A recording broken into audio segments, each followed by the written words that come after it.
Welcome friends in our Linux command series. Today we will check out the PS command.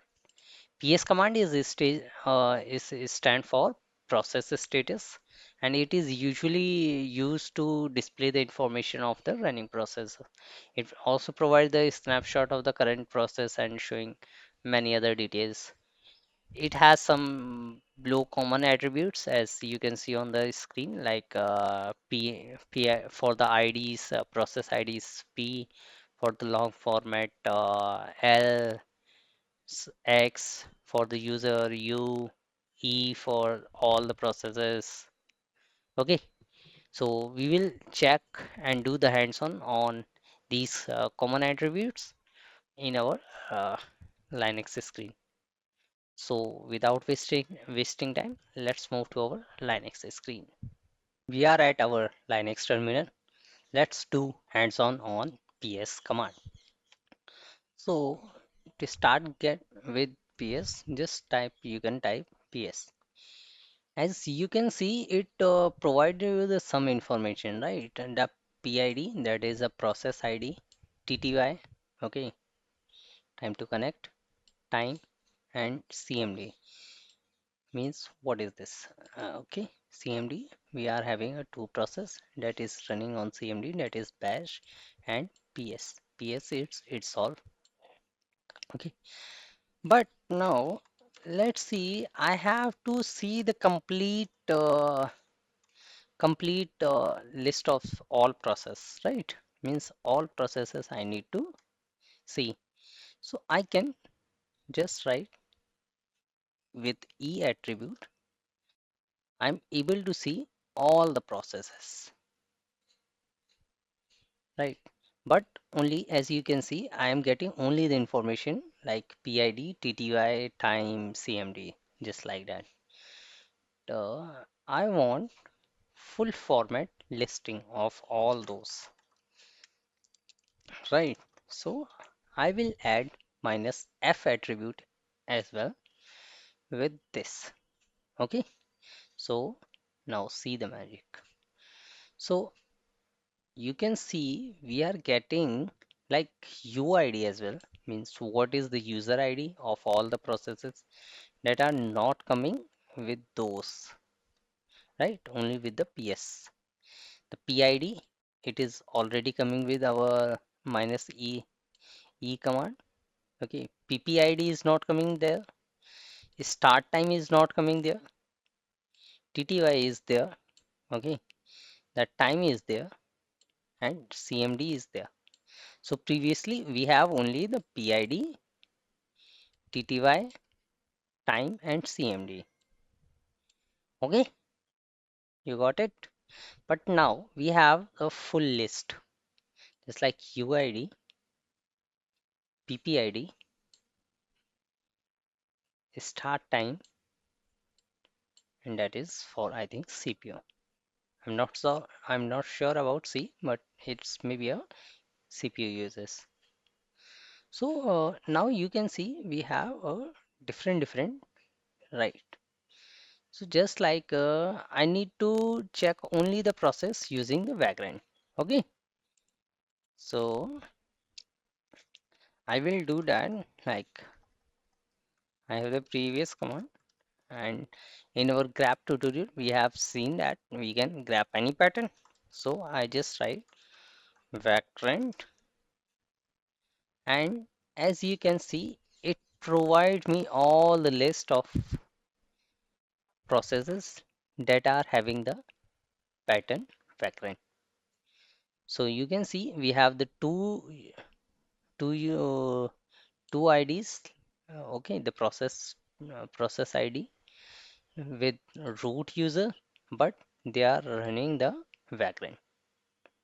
Okay, then we have vagrant ID that is running the vagrant. Okay, all these are process related to vagrant.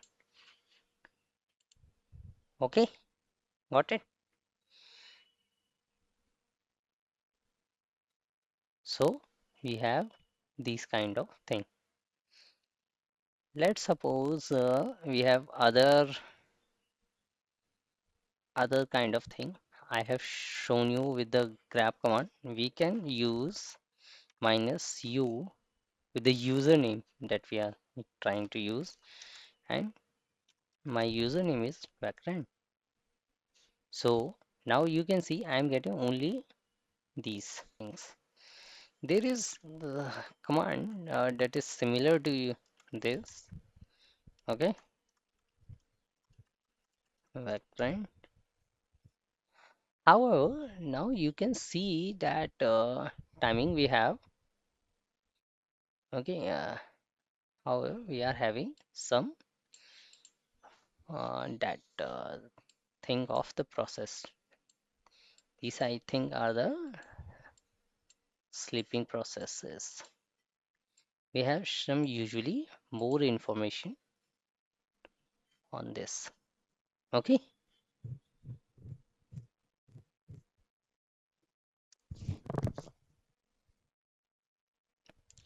let's suppose I need to write the custom output for like all processes we can.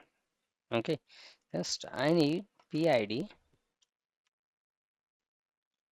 uname, I think the PCPU, that is the process CPU, PMAM, and come on, let's see. Okay, it's I think oh, I have test typo right. It should be PS. So you can see we have the custom output using all the fits that we have recommend, right? The PID, the username, CPU, memory, and command. So let's suppose I need to short this kind of thing, right? I have this command. Okay, just try with this, and I need to short this, right? So let's add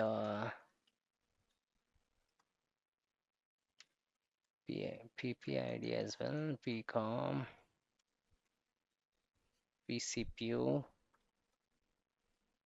and just I need to short. I need to short based upon PCPU. Okay,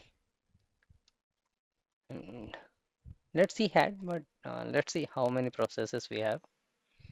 You can see we have a lots of process, so I need to short only the head. That is by default it will show over 10, right?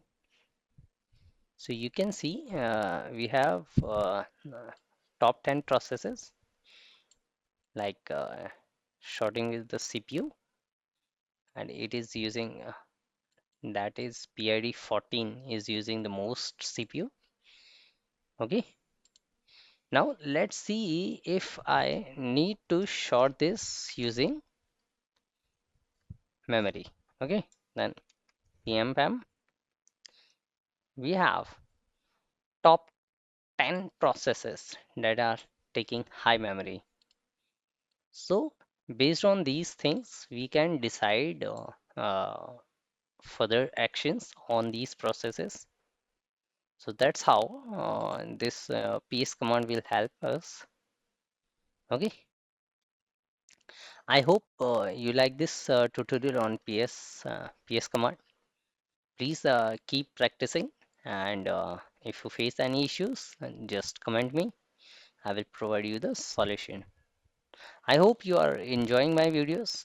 If so, please like, share, and subscribe the channel. And I will meet you in the next video with some other command.